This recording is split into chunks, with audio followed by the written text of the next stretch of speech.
Everyone, तो आज हम शुरू कर रहे हैं question number 1 that is dissolution of partner इस चैप्टर में से, जहाँ पर हमने कंसेप्ट जो है ऑलरेडी कवर किया है इस चैप्टर का।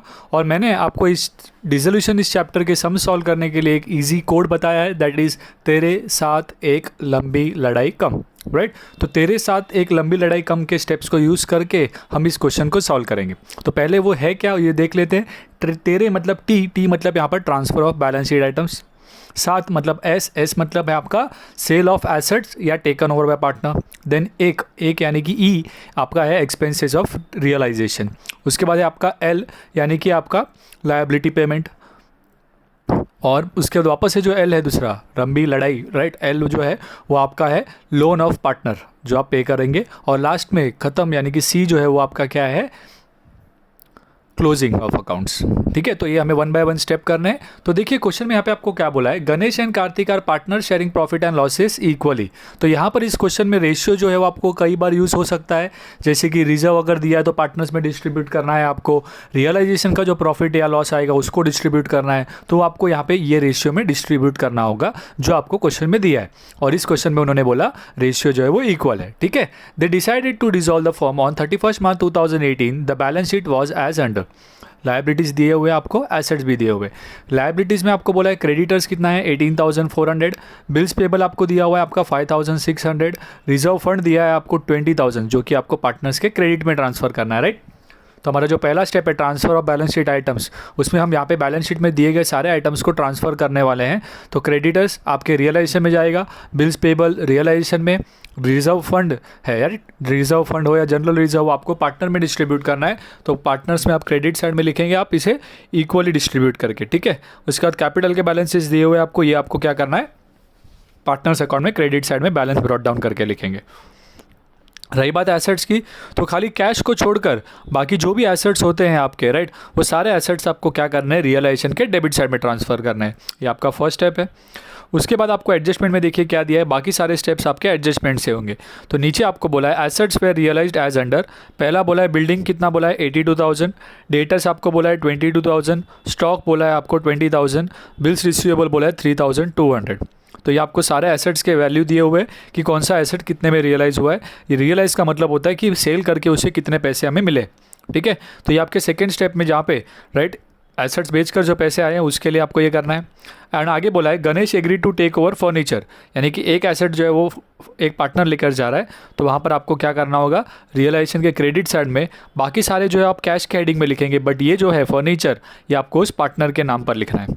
ठीक है, उसके बाद आपको दिया हुआ है रियलाइजेशन एक्सपेंसेस अमाउंटेड टू 2,000, तो ये आपका कहाँ पर काम आने वाला है ई वाला स्टेप, यानी कि आपका एक्सपेंसेस ऑफ रियलाइजेशन। पूछा क्या है देखिए यहाँ पे, show realisation account, partners capital और कैश अकाउंट। तो यहाँ पे हमें ये चीज़ें बनानी है। ओके, तो आइए शुरू करते हैं। सबसे पहले हम लोग फॉर्मेट ले लेते हैं सामने, जैसे कि हमें यहाँ पे 3 चीज़ें बनानी है। One is your realisation account, यहाँ पर पार्टनर्स कैपिटल और आपका कैश अकाउंट। ठीक है, अंदर के सारे आइटम्स फिल कर देते हैं। उसके बाद हम लोग स्टेप बाय स्टेप हम लोग शुरू करेंगे। सबसे पहला हमारा जो स्टेप है हमें वही फॉलो करना है, तेरे साथ एक लंबी लड़ाई कम। तो पहला है टी मतलब transfer of balance sheet items. तो क्वेश्चन अपने सामने ले लीजिए। देखिए लायबिलिटी में हमें जो बैलेंस शीट दिया है, पहला बैलेंस शीट में से हर एक आइटम्स को मुझे यहाँ पर हमारे बनाए हुए अकाउंट्स में ट्रांसफ़र करना है। तो पहले लायबिलिटी से शुरुआत करेंगे।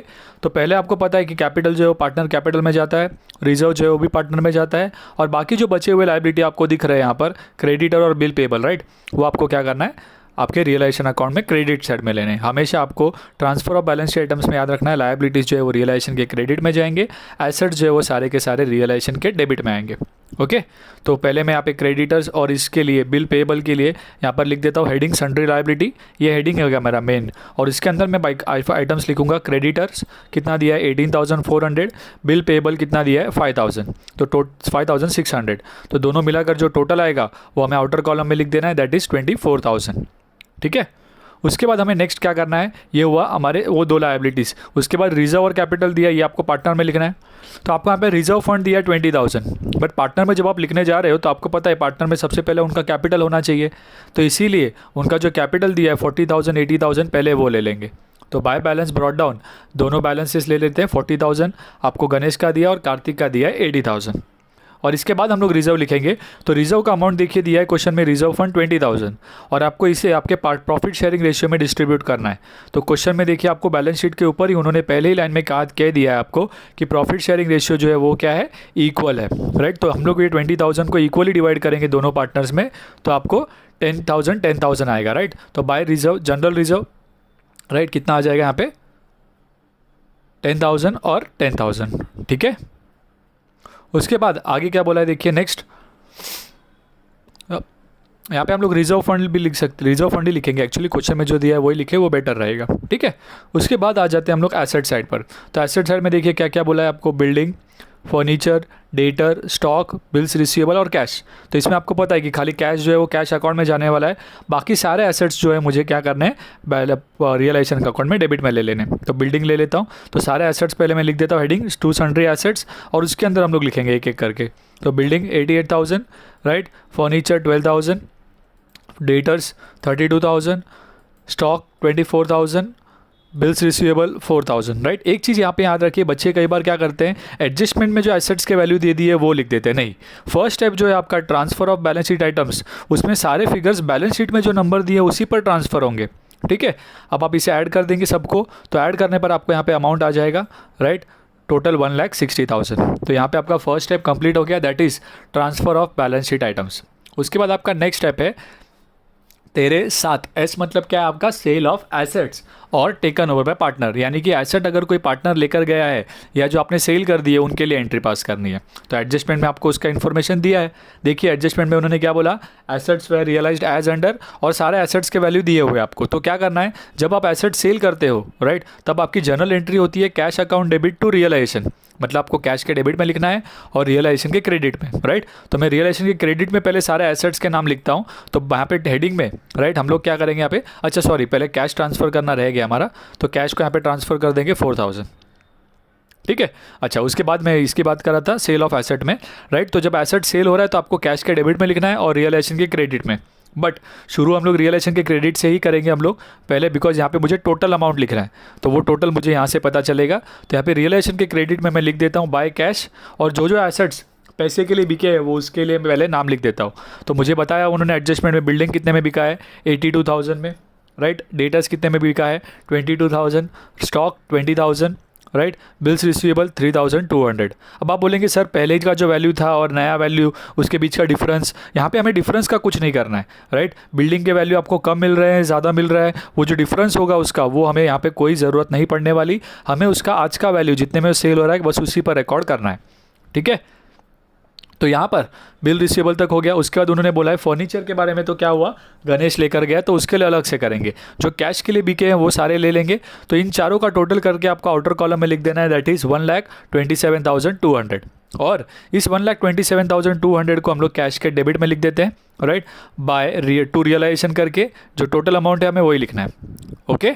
तो ये हुआ हमारा second step, that is sale of asset. लेकिन इसमें एक और एक एसेट रह गया जो पार्टनर लेके गया, तो उसमें आपको क्या चेंज करना है, खाली कैश के जगह पे आप पार्टनर का नाम लिखोगे, राइट। तो कौन लेकर गया है ये, गणेश, तो हम लिखेंगे बाय गणेश कैपिटल, वो एसेट का नाम उसमें आएगा, राइट। कितने में लेकर गया, 10,000 एडजस्टमेंट में दिया है आपको, राइट। तो अभी जहाँ पे जैसे कि आपने इसका इफेक्ट कैश में पास किया था, इसका इफेक्ट कहाँ पर आएगा, पार्टनर्स में, राइट। तो पार्टनर के डेबिट साइड में हम लोग लिख देंगे टू रियलाइजेशन, और ये गणेश लेकर गया तो गणेश के कॉलम में लिखा जाएगा खाली 10,000 रुपीज़। क्लियर है ये चीज़, ये हुआ आपके सारे एसेट्स के बारे में। तो यहाँ पर हो गया हमारा second step complete, that is 7 तेरे साथ कंप्लीट हो गया हमारा। नेक्स्ट स्टेप है एक मतलब ई यानी कि एक्सपेंसेस ऑफ रियलाइजेशन।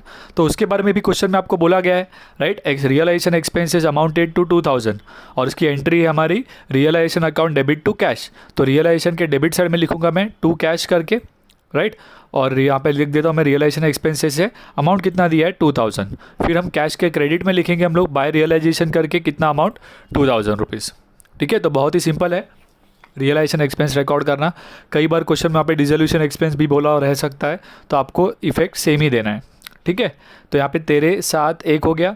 नेक्स्ट है लंबी यानी कि आपका लायबिलिटी पेमेंट। अब देखिए क्वेश्चन में आपको एडजस्टमेंट में कहीं पर भी बोला नहीं है कि लायबिलिटी यानी कि आपके क्रेडिटर और बिल पेबर को पे करे या कितना पे किया, कम या ज़्यादा।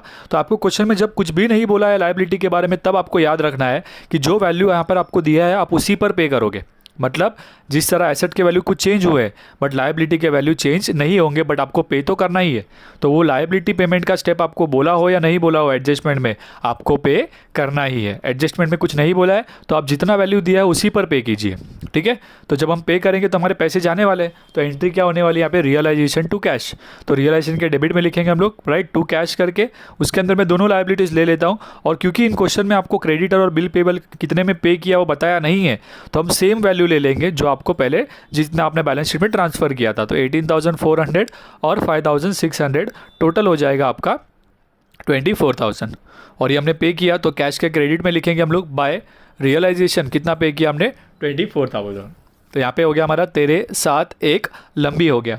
नेक्स्ट एल जो है वो आपका क्या है, लोन पेमेंट, यानी कि पार्टनर्स का जो लोन है वो हमने पे किया होगा। तो बट इस क्वेश्चन में पार्टनर का लोन तो था ही नहीं, बिकॉज अगर क्वेश्चन में पार्टनर का लोन होता है, पार्टनर का लोन यानी कि हमारे पार्टनर है ना गणेश और कार्तिक, इनका अगर लोन बैलेंस शीट में दिया होता क्वेश्चन में तो हमें एक अलग सा अकाउंट बनाना पड़ता, राइट। बट यहाँ पे तो वो अकाउंट ही नहीं है, तो उस लोन मतलब पार्टनर लोन है ही नहीं क्वेश्चन में, तो वो पे करने की स्टेप हमारा हमें ज़रूरत नहीं होगी। हम डायरेक्टली नेक्स्ट स्टेप पे आ जाएंगे, दैट इज़ क्लोजिंग, राइट। तो अभी क्लोजिंग शुरू करते हैं और हमें इसी ऑर्डर में क्लोज करते करते जाना है।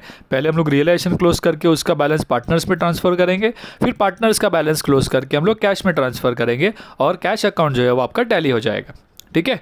तो आइए शुरू करते हैं। सबसे पहला हम लोग रियलाइजेशन का टोटल करते हैं। तो डेबिट साइड और क्रेडिट साइड दोनों का आप टोटल लेंगे पहले, और दोनों में से जो भी बड़ा साइड होगा उसे आप दोनों जगह पे लिख देंगे। अब इस क्वेश्चन में आपका जो है वो डेबिट साइड ग्रेटर आ रहा है, दैट इज़ 1,86,000, और क्रेडिट साइड का टोटल आपका कम होगा, राइट। तो वो जब आप ऐड करोगे ये तीनों को तो आपको जो अमाउंट आएगा वो कम होगा, तो आप 1,86,000 में से उसे माइनस कीजिए तो आपको बैलेंस मिल जाएगा 24,800। अब ये जो बैलेंस आया है वो आपको प्रॉफिट शेयरिंग रेशियो में पार्टनर्स में डिस्ट्रीब्यूट करना है, और वो प्रॉफिट शेयरिंग रेशियो क्वेश्चन में इक्वली बोला था, तो हम लोग लिख देते हैं यहाँ पे बाय पार्टनर्स कैपिटल, दोनों पार्टनर गणेश और कार्तिक में ये पैसे जो है इक्वली बांटे जाएंगे, दैट इज़ 12,400 और 12,400। अब ये 12,400 हम लोग पार्टनर्स में ट्रांसफ़र करते हैं, तो यह बैलेंस यहाँ पर क्रेडिट में आया है तो पार्टनर्स में वो डेबिट साइड में आ जाएगा, टू रियलाइजेशन करके लिखेंगे हम, राइट। कितना अमाउंट, 12,400, 12,400। अब वन बाय वन हम लोग पार्टनर्स का अकाउंट क्लोज करते हैं और उनके बैलेंस को हम लोग कैश में ट्रांसफ़र करेंगे। तो पहले गणेश का टोटल लीजिए, डेबिट साइड में देखिए कितना है अमाउंट, और क्रेडिट साइड में ज़्यादा है, 50,000 है, दोनों जगह पे मैंने लिख दिया। उसमें से मैं ये दोनों का टोटल जो है माइनस कर देता हूँ 22,400, और माइनस करने पर मुझे बैलेंस मिल जाएगा 27,600, जिसके सामने मुझे क्या लिखना है, टू कैश। यहाँ पे हम लोग बैलेंस कैरिड डाउन नहीं लिखेंगे क्योंकि हम यहाँ से बैलेंस को एसेट में नहीं डाल रहे, यहाँ पे बैलेंस शीट बनता ही नहीं है, डिसोल्यूशन में फॉर्म बंद हो जा रहा है, तो हमें बैलेंस शीट बनाना नहीं होता, ठीक है। तो हम लोग यहाँ पे हमेशा कैश लिखेंगे और उसको हम लोग कैश में बाद में ट्रांसफ़र करेंगे, ठीक है। इसी तरह हम लोग कार्तिक का भी अकाउंट क्लोज करते हैं, तो देखिए कार्तिक के इसमें क्रेडिट में ज़्यादा है 90,000 और यहाँ पर खाली 12,400 है, तो वो मैं माइनस करता हूँ तो मुझे बैलेंस मिल जाएगा वहाँ पे 77,600। अब ये दोनों जो बैलेंसेस मुझे आए हैं पार्टनर के वो मैं यहाँ पे कैश में ट्रांसफ़र कर देता हूँ, तो बाय वो दोनों पार्टनर में हमारा ये दोनों बैलेंसेस आ जाएंगे यहाँ पर। और ये करने के बाद हम लोग जब कैश अकाउंट को टोटल करेंगे तो ये टोटल दोनों ही साइड के, डेबिट साइड के और क्रेडिट साइड के टैली होने चाहिए, और यहाँ पर आपका अमाउंट आएगा 1,31,200, ठीक है। तो देखिए बहुत ही इजी हो जाता है ये आपके लिए अगर हम लोग स्टेप वाइज फॉलो करते हैं। याद रखिएगा हमारे सिंपल स्टेप्स, तेरे साथ एक लंबी लड़ाई कम। अगर आपने हमारा ये कंसेप्ट नहीं देखा है तो प्लीज़ हमारे लेक्चर्स के वीडियो कंसेप्ट का वीडियो देख लीजिए, ताकि आपको वो स्टेप्स इजीली समझ जाए और आपको सम्स आपको ईजी लगने लगे, ठीक है। तो आज का यहाँ पर ये सब जो है वो कंप्लीट हो जाता है। अगर आपने हमारे चैनल को अब तक सब्सक्राइब नहीं किया है तो हमारे चैनल को सब्सक्राइब कर ले, और अगर आपको हमारे ये लेक्चर्स पसंद आते हैं तो प्लीज़ हमारे वीडियो को लाइक करें, शेयर करें, कमेंट करें। Bye bye, take care.